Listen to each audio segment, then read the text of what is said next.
മത്തായി എഴുതിയ സുവിശേഷം 28-ാം അധ്യായം. ശബത്ത് കഴിഞ്ഞ് ആഴ്ചവട്ടത്തിൻ്റെ 1-ാം ദിവസം വെളുക്കുമ്പോൾ മഗ്ദലക്കാരി മറിയയും മറ്റേ മറിയയും കല്ലറ കാണുവാൻ ചെന്നു. പെട്ടെന്ന് വലിയൊരു ഭൂകമ്പമുണ്ടായി. കർത്താവിൻ്റെ ദൂതൻ സ്വർഗത്തിൽ നിന്ന് ഇറങ്ങി വന്ന് കല്ല് ഉരുട്ടി നീക്കി അതിന്മേലിരുന്നിരുന്നു. അവൻ്റെ രൂപം മിന്നലിന് ഒത്തതും അവൻ്റെ ഉടുപ്പ് ഹിമം പോലെ വെളുത്തതുമായിരുന്നു. കാവൽക്കാർ അവനെ കണ്ട് പേടിച്ച് വിറച്ച് മരിച്ചവരെ പോലെയായി. ദൂതൻ സ്ത്രീകളോട്, ഭയപ്പെടേണ്ട, ക്രൂശിക്കപ്പെട്ട് യേശുവിനെ നിങ്ങൾ അന്വേഷിക്കുന്നു എന്ന് ഞാൻ അറിയുന്നു. അവൻ ഇവിടെയില്ല.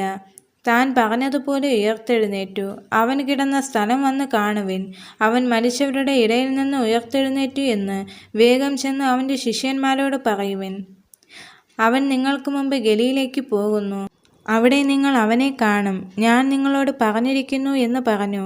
അങ്ങനെ അവർ വേഗത്തിൽ ഭയത്തോടും മഹാസന്തോഷത്തോടും കൂടി കല്ലറ വിട്ട് അവൻ്റെ ശിഷ്യന്മാരോട് അറിയിക്കുവാൻ ഓടിപ്പോയി.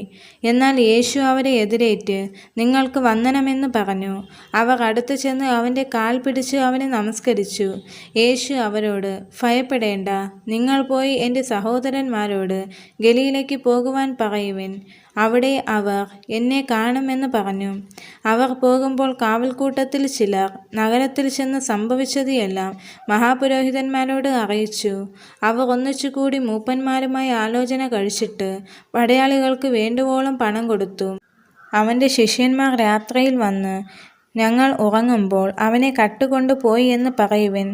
വസ്തുത നാടുവാഴിയുടെ സന്നിധാനത്തിൽ എത്തിയെങ്കിലേ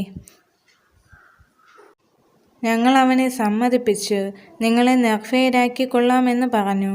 അവർ പണം വാങ്ങി ഉപദേശപ്രകാരം ചെയ്തു. ഈ കഥ ഇന്നുവരെ യഹൂദന്മാരുടെ ഇടയിൽ പരക്കെ നടപ്പായിരിക്കുന്നു. എന്നാൽ 11 ശിഷ്യന്മാർ ഗലീലയിൽ യേശു അവരോട് കൽപ്പിച്ചിരുന്ന മലയിലേക്ക് പോയി. അവനെ കണ്ടപ്പോൾ അവർ നമസ്കരിച്ചു.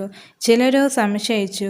യേശു അടുത്തു ചെന്നു, സ്വർഗത്തിലും ഭൂമിയിലും സകല അധികാരവും എനിക്ക് നൽകപ്പെട്ടിരിക്കുന്നു. ആകയാൽ നിങ്ങൾ പുറപ്പെട്ട് പിതാവിൻ്റെയും പുത്രൻ്റെയും പരിശുദ്ധാത്മാവിൻ്റെയും നാമത്തിൽ സ്നാനം കഴിപ്പിച്ചും ഞാൻ നിങ്ങളോട് കൽപ്പിച്ചതൊക്കെയും പ്രമാണിക്കുവാൻ തക്കവണ്ണം ഉപദേശിച്ചും കൊണ്ട് സകല ജാതികളെയും ശിഷ്യരാക്കിക്കൊള്ളുവിൻ. ഞാനോ ലോകാവസാനത്തോളം എല്ലാ നാളും നിങ്ങളോട് കൂടെ ഉണ്ട് എന്ന് അരുളിച്ചെയ്തു. ഈ വചനങ്ങളാൽ ദൈവം എല്ലാവരെയും അനുഗ്രഹിക്കുമാറാകട്ടെ. ആമേൻ.